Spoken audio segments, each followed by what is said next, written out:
And they say the bigger the bun, the bigger the dream. Now where's the lie?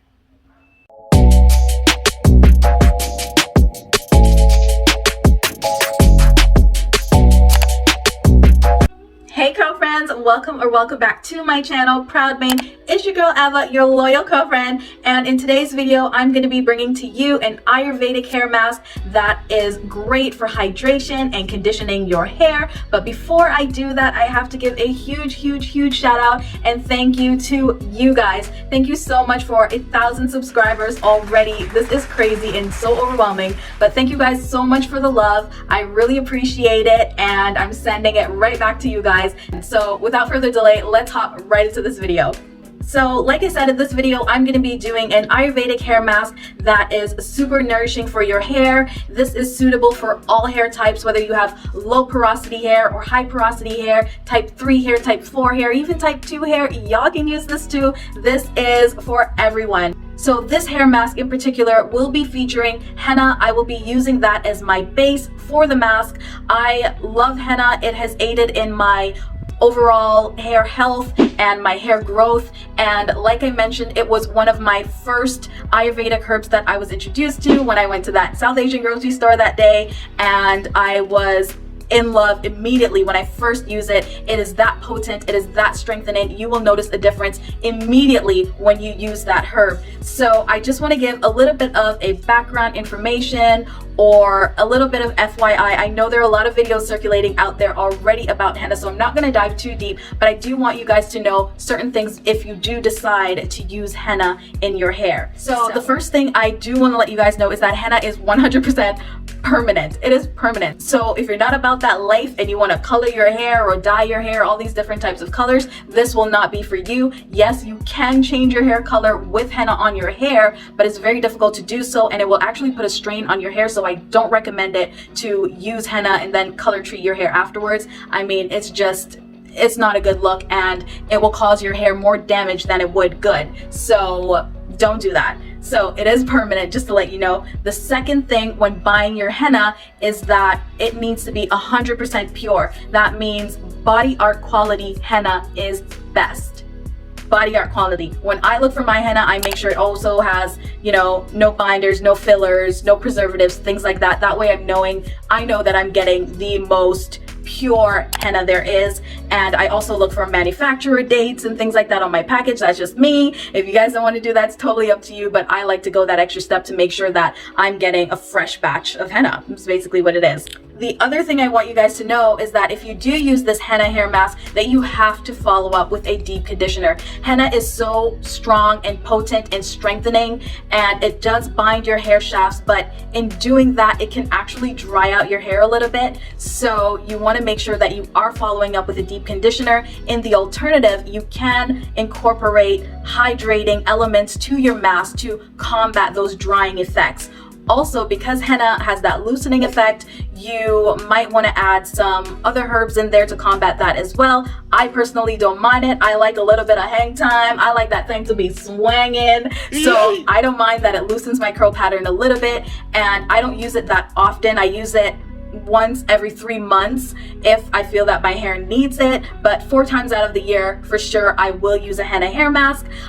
For low porosity hair, I recommend that you use it once every 4 to 6 weeks, around there, because it is drying, and low porosity hair tends to be on the drier side anyways. You want to make sure that you're not adding to that dryness by doing repeated henna treatments on your hair, because it can actually have a negative or adverse effect on your hair. For high porosity hair, I would recommend once or twice a month maximum.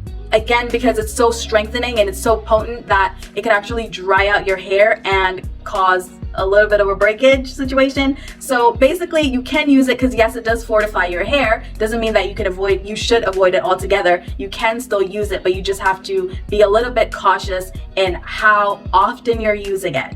I also want to add that, because I do get a lot of questions about this, especially on my TikTok, that henna does color your hair in a way.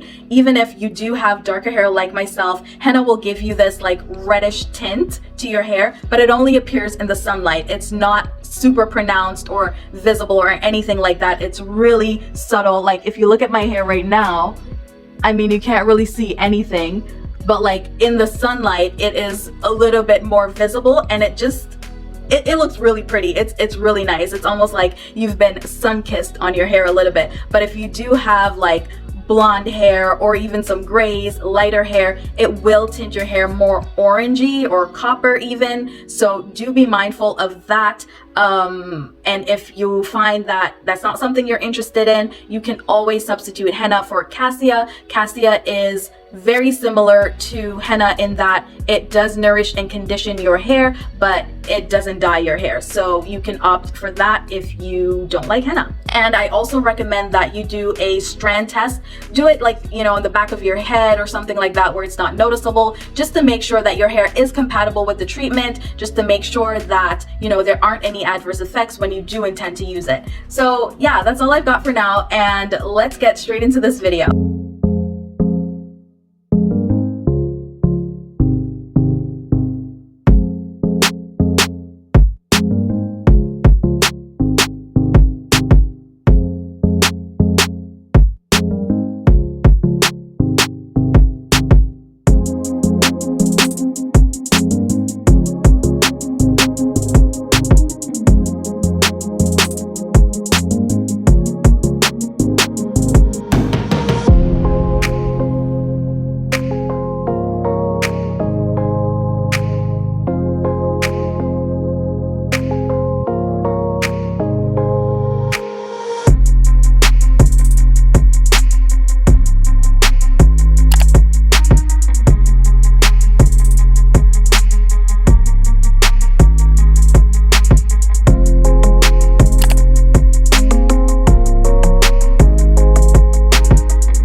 This is the consistency that you're looking for. I let mine sit for about 2 hours, and then I added my Ayurvedic hair oil that I made in my last video. If you haven't seen it, go check that out. And if you're enjoying the video so far, don't forget to hit that like button and subscribe, and hit that notification bell so you know every time when I upload.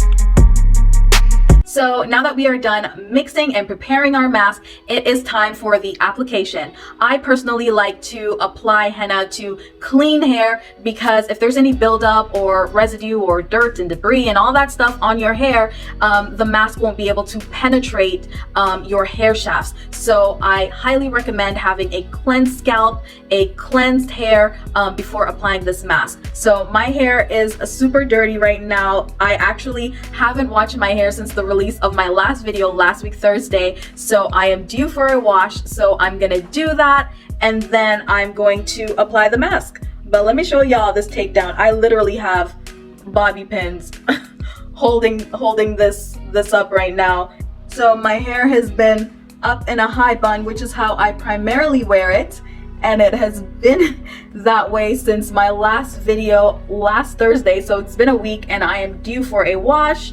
So I'm just going to take this out and show y'all what we're working with. I haven't done anything. I only applied the Ayurvedic hair oil that I made in my last video.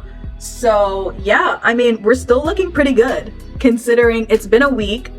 Look at this. Like, okay, yeah, I look a little bit crazy. I low-key look crazy, but I still have, again, some definition there. I have not detangled. I have done zero to my hair since that video. So I mean, here we are a week later. My hair is still hydrated. My hair is, I mean, I could really go another week, but honestly I don't like to. I just feel icky, like I gotta wash it. So that's exactly what I'm gonna do, and then I'm gonna apply this hair mask. But yeah, let's get right into it. Okay, so we're gonna get applying this. As you can see, I'm wearing my protective gear. It's what I use when I cut my hair actually, and for all my hair masks. So yeah, either that or wear a t-shirt that you don't really care about, and it's all good. So I got my mask. Got my gloves. Again, protective gear is key because this thing, it stains. It stains. It's not a joke. Put some paper towels down, not paper towels, some newspapers or magazines or whatever it is that you have that you don't care to get messy, do it. So got my mask here. I know it's a lot, but I'm extra. I OD on this stuff. If there aren't any extras, I do discard it. I don't like to save any of my henna hair mask. I know that for some brands you can actually reuse it, but I prefer not to, like freeze it and then defrost and reuse.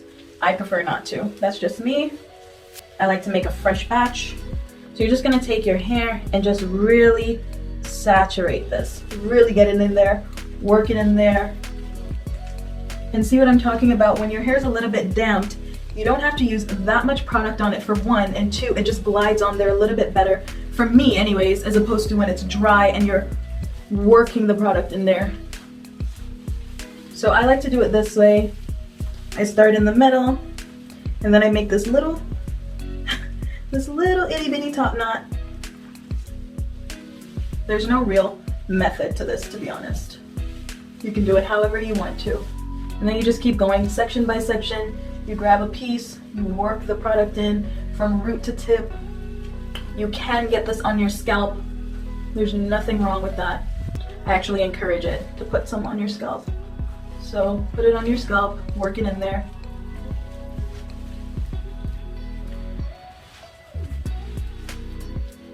This is making some serious ASMR sounds right now. Okay. And then you take that piece and you wrap it over like so. So you see, I'm like working it to create this bun, and then all my hair is gonna go up. So I'm gonna keep working at this, and then I will show you guys once it's done. Stuff gets so messy. You have to be so careful with this. I already have some on my hands even though I'm wearing the gloves, but it's all good. I also forgot to mention that if you are of fairer complexion, you want to make sure for certain that you put a balm or some kind of butter or Vaseline even around the perimeter of your hairline, like around here, or even your ears, the back of your neck kind of thing, just to make sure that it does not stain those areas. I personally don't have any issues with that, so I don't do it, but I would recommend that you do it if you are concerned about that. And I just keep wrapping it and making like a huge top knot situation, and it stays in place and it's secure. This looks like, what's that pottery thing called? I'm thinking of the movie Ghost right now. I don't know if you guys seen that movie when they were having that scene with the pottery. Anyways, is that pottery? So I'm on my last piece here. You can see that it's really saturated, and I'm just working it in there. Because sometimes it just coats it, but it doesn't go in between. So you want to make sure that it's in there real good. Yeah, so this is a whole look right here. What we gonna call this one? And if you think I didn't use the whole thing, I sure did. I sure did. So then I'm gonna get my saran wrap, and I'm just going to put it behind my head and just wrap this bad boy. And I like to put like bandanas and my bonnet on, and then I just chill for the rest of the day. So I'm gonna leave this on for a few hours, and then I'm gonna come back and wash it out, diffuse it, and show you guys what it looks like without any products, so you guys can see that shine, volume, and definition. So yeah, stay tuned. Yes, come through. That's what I'm talking about. Look at that shine. Look at that volume though. Look at that body, yada, yada, yada, yada, yada. Hey, look at this. These results are undeniable. I have definition, I have volume, my scalp is clean, can't nobody tell me nothing. And like I said, you can't have healthy hair with trash scalp. Yes, you grow, girl, let's get it.